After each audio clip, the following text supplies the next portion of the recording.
The assassination of Archduke Francis Ferdinand on June 28, 1914 in Sarajevo, Bosnia was one of the most defining moments in modern history. This isn't exactly a niche, unknown fact either. This event would lead to the outbreak of World War I and was the peak of decades of ethnic tensions in Eastern Europe. However, what is less known about the circumstances of Francis's death is how absurd and, to be frank, almost comical it really was. Granted, death isn't funny, but well, you'll see. Today I'm going to discuss the assassination of Francis Ferdinand and the effects that it had on Europe. Francis Ferdinand, before his ascendancy to heirship, was an interesting man. He was an avid hunter, having allegedly killed over 270,000 game animals in his career? Jesus. Wait. Is that a typo? It must be a... No, that's true. Wow. He was also a military veteran, having achieved the position of Major General at age 31.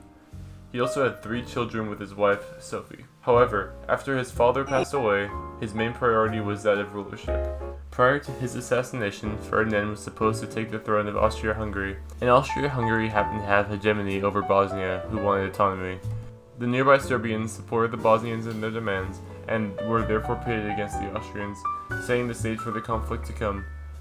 The Bosnians and the Serbians formed an alliance to strike back against Austria-Hungary, and when Austrian Franz Ferdinand was set to travel through Sarajevo, Bosnia, the Serbians plotted to kill him and hopefully deal a blow to Austria-Hungary. A Bosnian terrorist group who were funded by the Serbians, known as the Black Hand, was the group that would do so.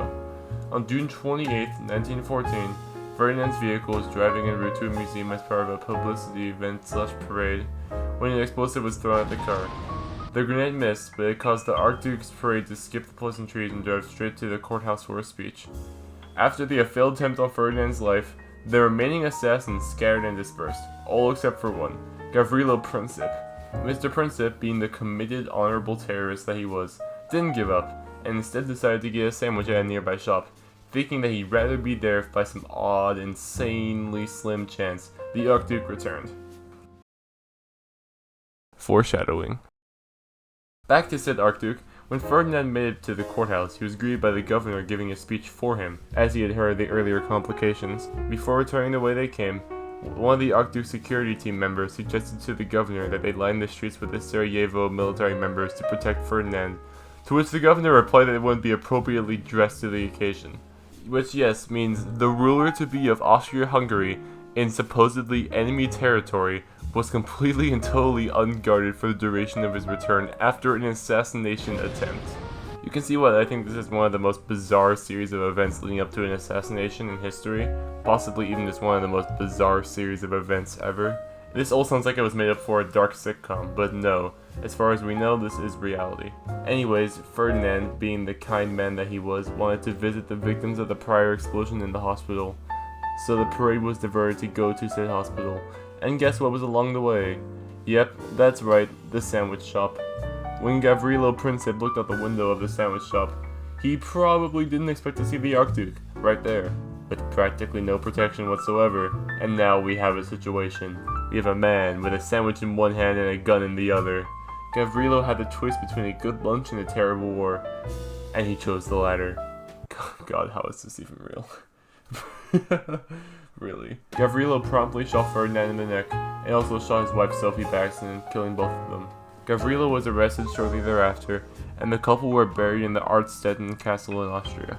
Had this event taken place in any other time, under any other context, it's entirely possible it would have just faded into obscurity, like countless other assassinations before it. But alongside the other tensions of the time, such as the arms race between Britain and Germany, general militarism and nationalism in Germany, new imperialism, etc., the assassination of the Archduke was the last straw, so to say. Russia was allied with Serbia, and Germany was allied with Austria-Hungary, so when the two smaller powers conflicted, the larger ones had to intervene, and eventually the rest of the continent was brought in, because France was allied with Russia, and Belgium was nearby, and then it looked like Germany was going to go through Belgium, so Belgium's allied Britain got involved, etc. You get the idea. Basically, the whole continent got involved, and that's how the First World War started. World War I was the result of many things, but it's largely agreed that this bizarre assassination and the events leading up to it were the most impactful. Thank you for listening, and have a good day.